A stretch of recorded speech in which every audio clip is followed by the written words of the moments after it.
And Louisiana residents deal with the devastation of Ida and no power. Also, taking a look at one solution to minimize the time kids spend playing video games. The 4 states' most watched news starts now. 30 years have passed since a woman disappeared from a 4-state nightclub where she worked. This is KOAM News at Noon. I'm Chris Warner. Carol Sullins was 18 years old when she was last seen at the nightclub in Galena, Kansas on August 31st, 1991.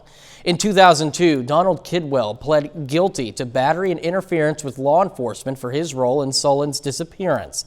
Another suspect has since died. But still, much of the case remains a mystery. A $30,000 reward is offered for information that leads to the discovery of Sullins' remains. Cherokee County Sheriff David Grove says the anniversary opens new wounds for a family desperately seeking answers. Every day is difficult, but today is an especially difficult day for the family. And as each year goes by, hope diminishes, but they still have hope that they'll be able to lay their loved one to rest in a proper burial place. Anyone with information should contact the Cherokee County Sheriff's Office. We saw a little bit of rain yesterday, a little bit. Today, not so much. It's still pretty toasty. I see what you're doing there. A little bit. I see what you're doing. I mean, I heard the thunder and I saw the wind. We'll be mostly dry, but we will be humid, Chris. As we turn the calendar now to September, the humidity is back upon us. And that's evident with a whole bunch of cloud cover that we have, although we haven't seen it spit anything out as of yet. You can also tell where the much warmer temperatures are in the southwestern portion of the 4 states.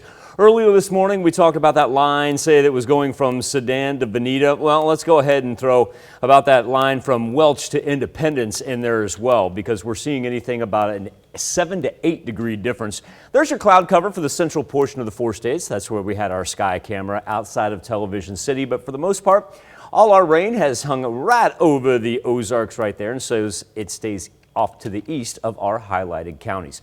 Still going to work up into the high 80s and throw a 90 up there down in the southwest. We actually do have some heat advisories that we'll dive into in just a little bit, but once again, we're not going to see that precipitation gather like it did yesterday. A 7-day forecast that has 90s to begin the month of September as we head into what's going to be a hot Independence Day as well. Of course, we're going to spend time talking about Ida. Look at the state of Pennsylvania right now with torrential rainfall, and we're also seeing the flooding concerns make their way through New York all the way into New England and Boston. Chris, you and I also know what that yellow means. That is severe thunderstorm activity for not only the mid-Atlantic, but making its way up the East Coast, and tornado watches as well.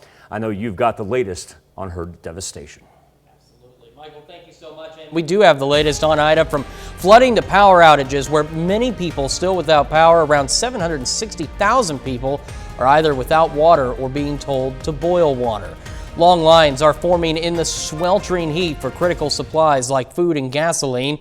Rescuers are still trying to make contact with people who have not been found. David Bernard is in LaPlace, Louisiana with the latest. Amid the devastation is the desperation.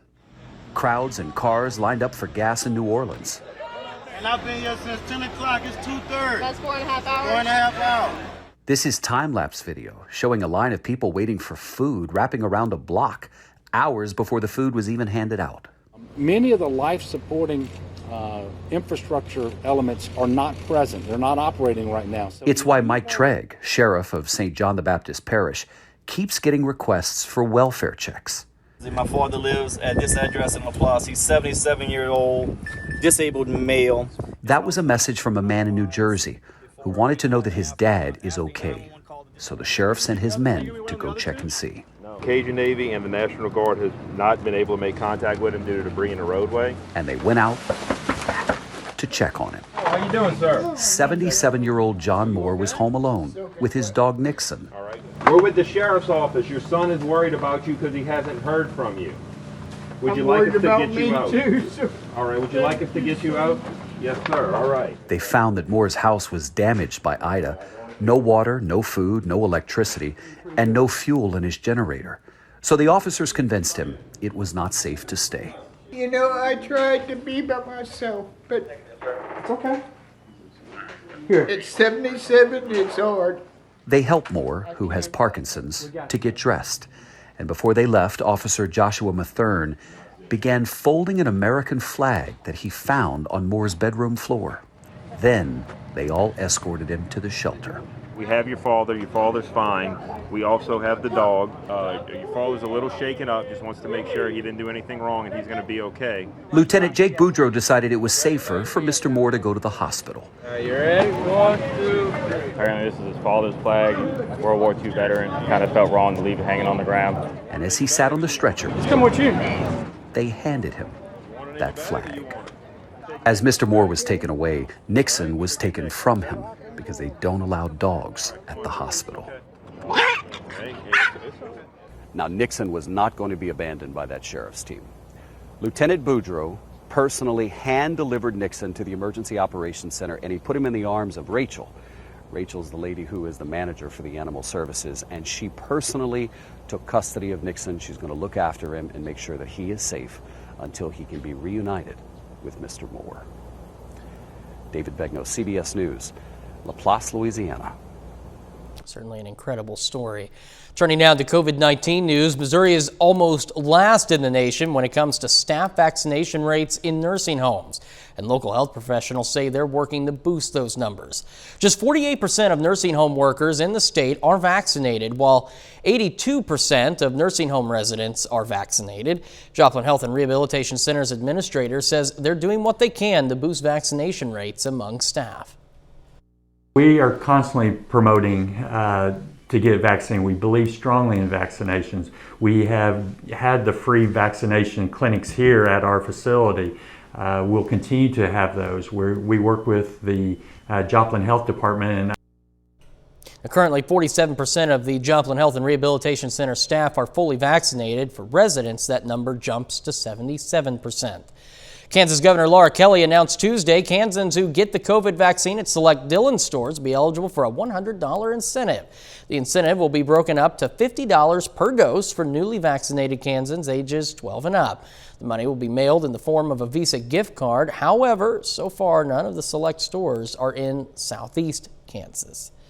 Air ambulance crews are seeing an increase in long-distance flights. At the end of July, we told you about the stress that the pandemic has put on ambulance crews as they've seen more calls and longer transports because of the Delta variant. Crews with MedFlight are also seeing more calls. Year over year, MedFlight has seen a 20 to 25% increase in all transports. And with hospitals in the region still dealing with the Delta variant surge, crews have had to fly patients further. In the last 4 months, MedFlight's flight times have increased by an average of 44 minutes. That's more time in the aircraft. That's more time that resource is out of the immediate area, and it's a challenge to the team. Over the last couple of months, crews from MedFlights have done transport to Tulsa, Kansas City, Wichita, and Oklahoma City. Credit College's Board of Trustees announces it has begun its search for a new president and is asking for the public for input. Today, the college hosted 2 public forums this morning to help the board better understand what residents are looking for in a new president. The last forum is today at 4 p.m. at the Wright Conference Center. That's a look at today's top stories and weather here on the KOAM News at noon. Up next, how one country says it has a solution to cracking down on the amount of times kids spend gaming. And later, we're making strawberry cheesecake breakfast roll-ups in the Mr. Food Test Kitchen. Topping World Watch, one country's solution to cracking down on the amount of time kids spend playing video games. Now, while a lot of parents struggle to get their kids to turn off the console, in China, young gamers no longer have a choice. Tina Kraus is in London with more on the gaming crackdown.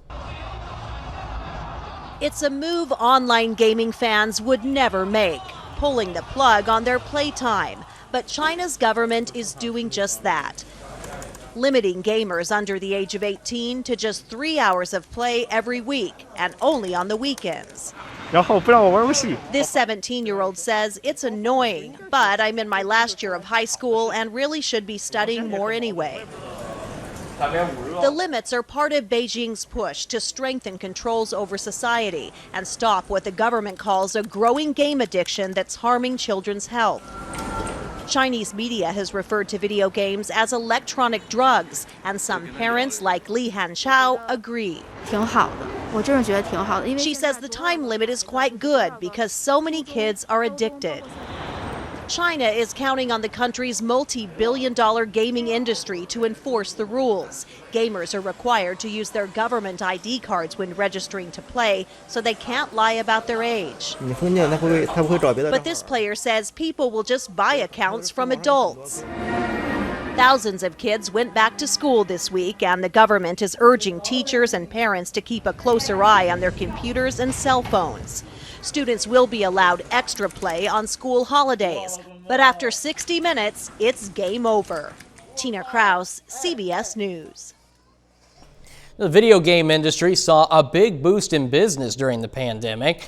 Previous studies have shown kids here in the U.S. are the most likely to spend several hours a day playing in front of a screen. Adults too. Well, still to come on the KOAM News at Noon, Mr. Food. Today, we're combining French toast and strawberry cheesecake to bring you a grab-and-go breakfast that's nothing short of amazing. Make sure you stick around. But first, the one and only Michael Hayslip returns with your complete forecast.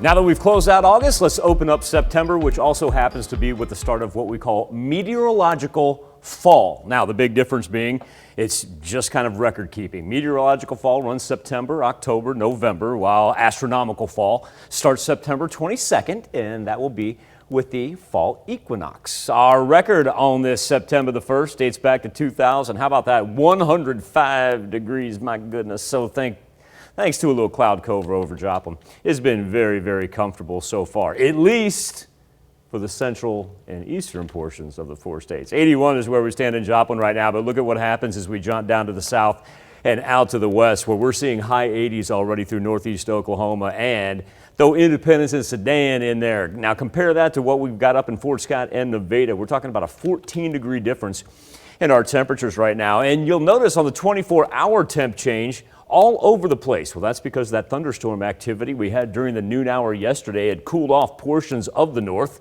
But Iola and Yates Center, who got rained on first, they've already jumped back up. And then really everybody who is abnormally warm in the 80s at the noon hour, high 80s, right on par for where you were yesterday. We are throwing up 1 triple digit. That'll be in Nowata. And if you take that Nowata, Veneta, that Washington County area as well, well, no surprise. That's why you've got your heat advisories for northeast Oklahoma that range all the way through the Sooner State, get all the way down, not only into South Texas, but to the Gulf of Mexico as well. Skywatch Storm Tracker has remained clear. We don't have any of that formation up above to the north of us like we did yesterday that just did not want to break up.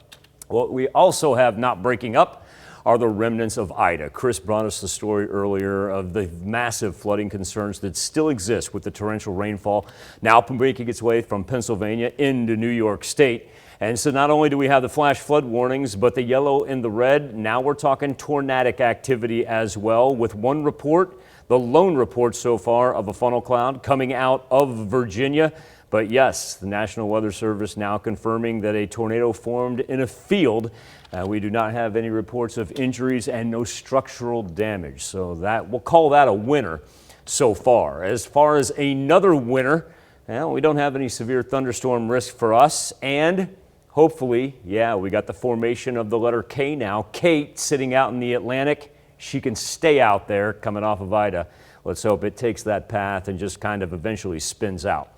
Here in the 4 states for today, you know, not unseasonably hot, even those places that have heat advisories. Average high for September 1 would be in between 87 and 88 degrees. So we'll be just about there. Pushing into the weekend, Chris, humidity does reform, so we'll definitely notice that. Saturday and Sunday, well, Saturday is going to be our best shot for rain. Look at Monday. It's a holiday. This is going to be a scorcher of a holiday as well. Well, the holidays around here typically have to be one extreme or the other, it seems. Right. Especially during the summer. But if you got plans on Labor Day, it looks like it's going to be dry. That's good. That is good because and, you know, you go into the evening. I noticed it's starting to get dark a little earlier. I turn on my porch lights like 8:30 or so, but now I'm turning them on at 8. So hopefully it'll cool off just enough for a nice little outdoor barbecue. Hey, overnight low down to the 60s. We can take that. Michael, thank you so much. And we do take this time now to honor today's 4-state hero. Today we pay tribute to Gerald Lewis of Carthage, Missouri. Lewis served as a private in the U.S. Army and fought in World War II. He earned a World War II Victory Medal and many other honors. So thank you, sir, for your service and for fighting for freedom. And we thank you, our four-state hero. Well, if you love breakfast but don't always have time for it, Howard's going to show us a French toast strawberry cheesecake mashup that's quick and delicious today in the Mr. Food Test Kitchen. When it comes to breakfast, many of us either grab something quick as we run out the door or skip it altogether. But what if we could have an easy grab-and-go version of French toast that's stuffed with strawberry cheesecake? Well, you can, and it's a heck of a lot easier than you might be thinking. First, we start by cutting the crust off some basic white bread and rolling it out with a rolling pin. After setting those aside for a sec, we mix together some softened cream cheese, strawberry jelly, an egg yolk, and a bit of sugar.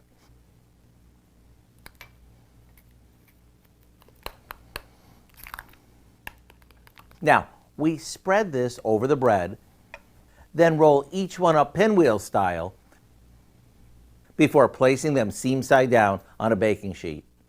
We brush them with some melted butter and roll them in cinnamon sugar.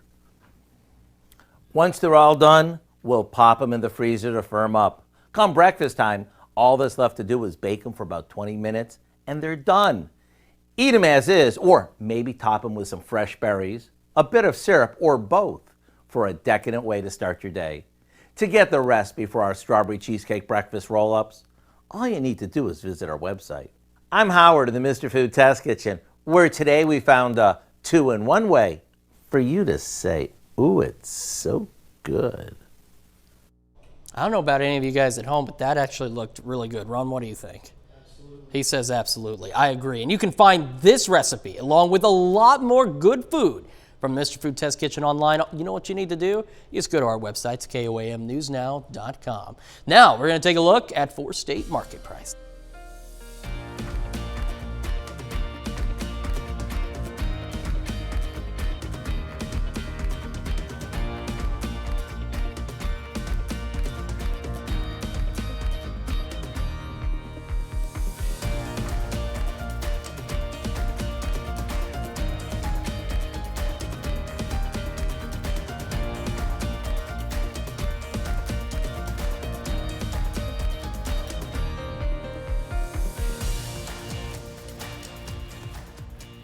Oh, throw up those 90s before we get out of here. Look at what happened down in northeast Oklahoma. It jumped up about 3-4 degrees here just since we did the weather. And of course, that's where we've got our heat advisories.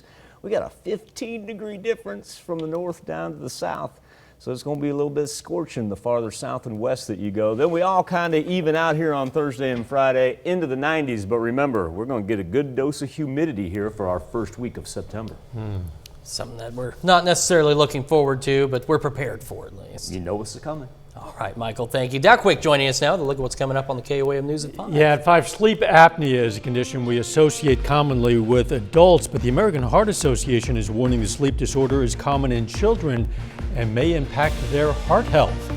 Plus, we're going to check in with area school districts on COVID cases within their districts, and area high school counselors visit Missouri Southern State University for Appreciation Day. Hope you join us for those stories. A lot more, of course. It's coming up on KOAM News at 5. All right, Dow, Michael, thank you. That's our time for now, and we'll see you back here at 5. Have a great day.